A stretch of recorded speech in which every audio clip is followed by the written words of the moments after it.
No ar, podcast FURB FM.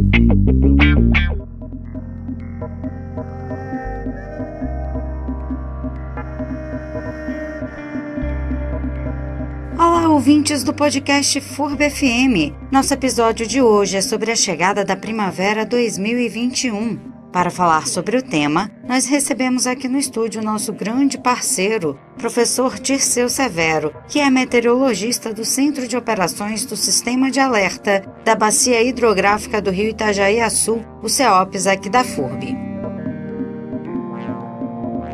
Oficialmente, este ano a primavera começa na quarta-feira, 22 de setembro, às 4 horas e 21 minutos. E o que será que nos espera na Estação das Flores? Que, aliás, aqui em Blumenau está mais para a Estação das Chuvas, né? É isso que nós queremos saber de você, professor Dirceu Severo. Seja muito bem-vindo aos nossos estúdios. Então, boa tarde a todos. Eu sou meteorologista de formação, fiz mestrado e doutorado em ciências atmosféricas e durante 30 anos atuei no CEOPS, na previsão de enchentes.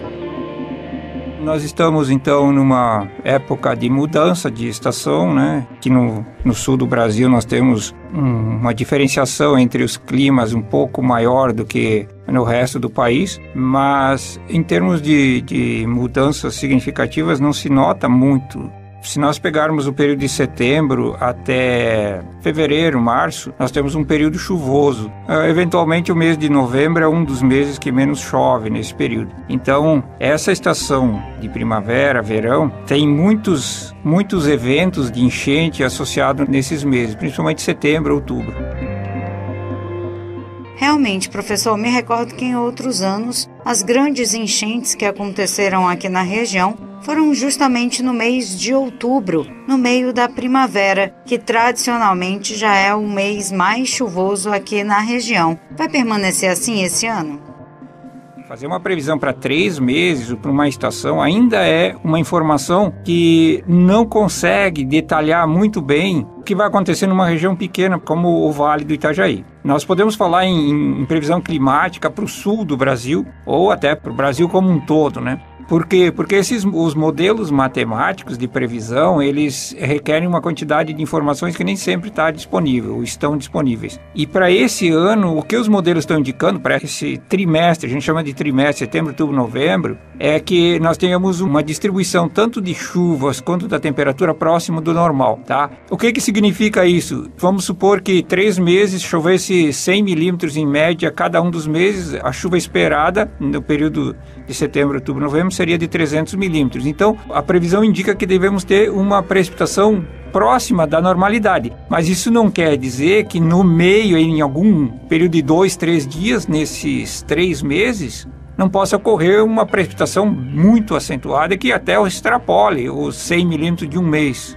Então, essa é a dificuldade das previsões climáticas. Não é possível detalhar pontualmente, tanto no espaço quanto no tempo, como é que vai se comportar o clima. Por isso que a informação climática ela tem que ser vista de forma macro e uma informação mais generalista. E ainda falando aqui do sul do país, especialmente na região de Blumenau, essa época costuma ter uma temperatura mais amena, mais agradável. Vai ser assim esse ano? Sim, nada muda, mesmo quando se fala e se pensa em termos de alterações climáticas, aquecimento global, isso não altera esse comportamento da atmosfera com relação à temperatura. Nós estamos saindo da estação mais fria, que é o inverno, nós tivemos alguns eventos aí de temperatura baixa, bem baixa, abaixo de 10 graus, e agora nós estamos entrando na primavera, mas não é um processo que tem uma quebra, né, de uma estação para outra, porque o que determina a variação de temperatura é o comprimento do dia. Então, o comprimento do dia tem a ver com a posição da Terra em relação ao Sol.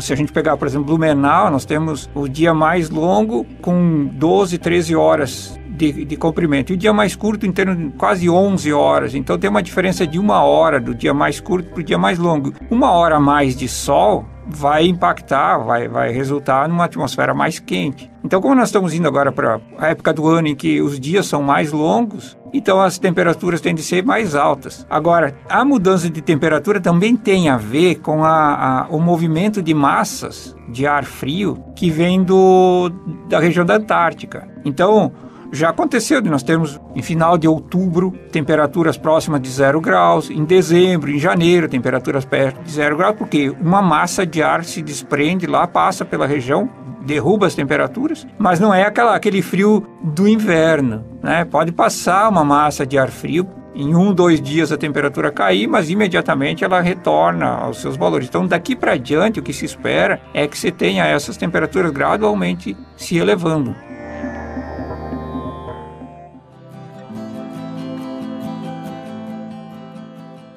Também gostaria de conversar, professor, sobre eventos climáticos. Nós vamos sofrer a influência de algum fator climático esse ano e o que isso significa? Sim, em termos globais, os mecanismos climáticos, que são aquelas, a gente chama isso de forçantes, né? São aquelas perturbações que acontecem dentro do sistema climático, que é o planeta envolto pela atmosfera. Alguns são conhecidos, dessas forçantes são bem conhecidas. É o caso do El Niño e Laninha, é um fenômeno que começa...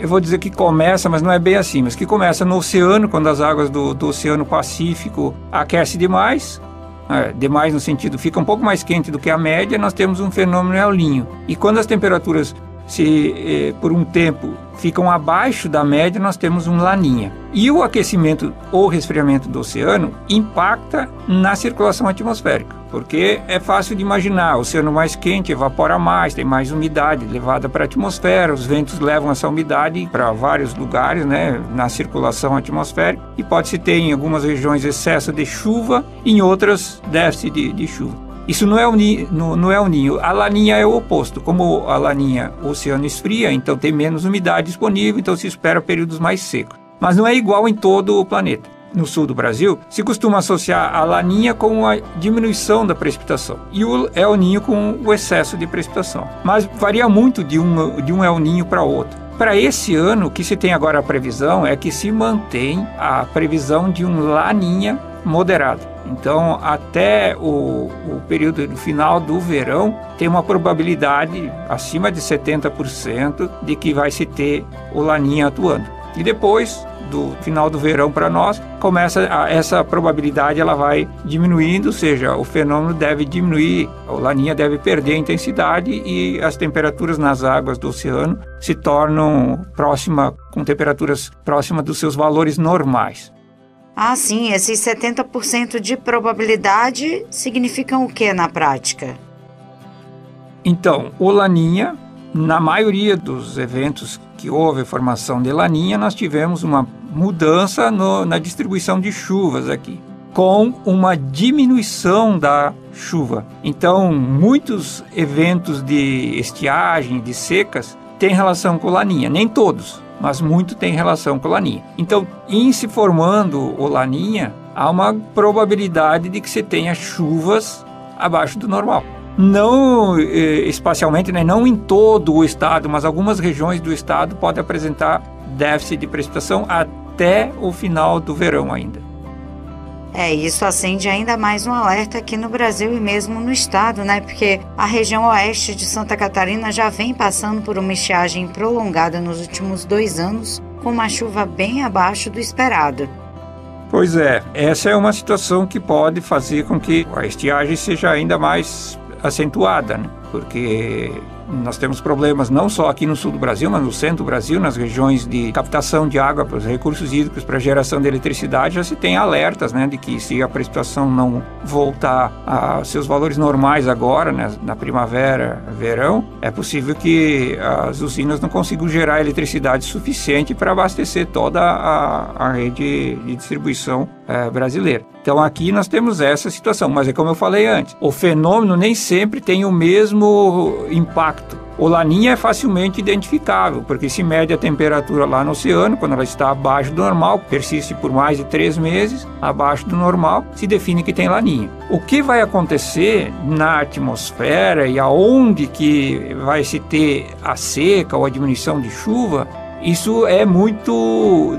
não é fácil e não tem uma estatística que dê suporte para indicar se naquela região realmente vai se ter. Não se consegue fazer uma correlação, uma associação direta. Por quê? Porque alguns eventos acontecem e outros não acontecem. Então a gente tem esse sinal, a gente tem esse indicativo. Se aqui no sul do Brasil, a Vale Itajaí, estado de Santa Catarina, normalmente quando tem laninha as precipitações são menores do que a média, tendo laninha agora, então você tem esse sinal de que pode se manter a temperatura, a distribuição de chuva pode se manter ainda abaixo do normal, e aí a estiagem se prolongar. Tá, isso a gente tem visto aí na passagem das frentes frias nos últimos meses. Elas vêm do sul do continente, chegam aqui, mas não produzem muita chuva, porque não tem umidade disponível. Quer dizer, esses ventos que deveriam subir com a frente fria vindo do sul carregados e tendo umidade disponível também na região, para produzir chuva, a frente fria vem, mas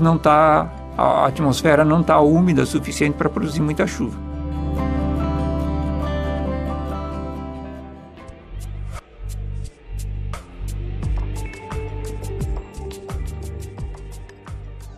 Agora nós já estamos caminhando para o final dessa entrevista. Professor, muito obrigado pelas informações e também pela disponibilidade de vir até os nossos estúdios conversar com a nossa equipe. Gostaria então de pedir que você deixe o seu último comentário aqui no podcast de hoje.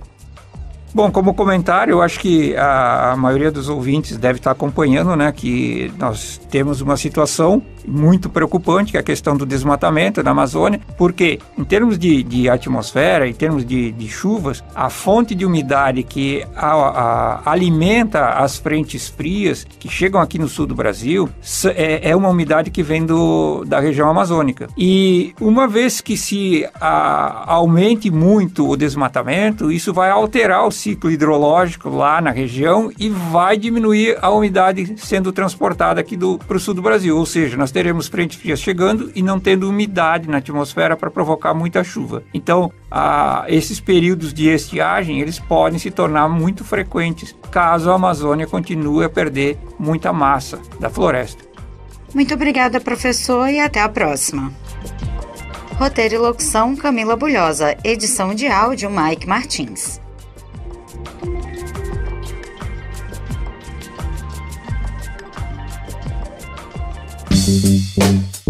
Você pode acompanhar esse podcast no youtube.com/FurbTV e sempre às 17 horas de segunda a sexta-feira na FURB FM 107,1.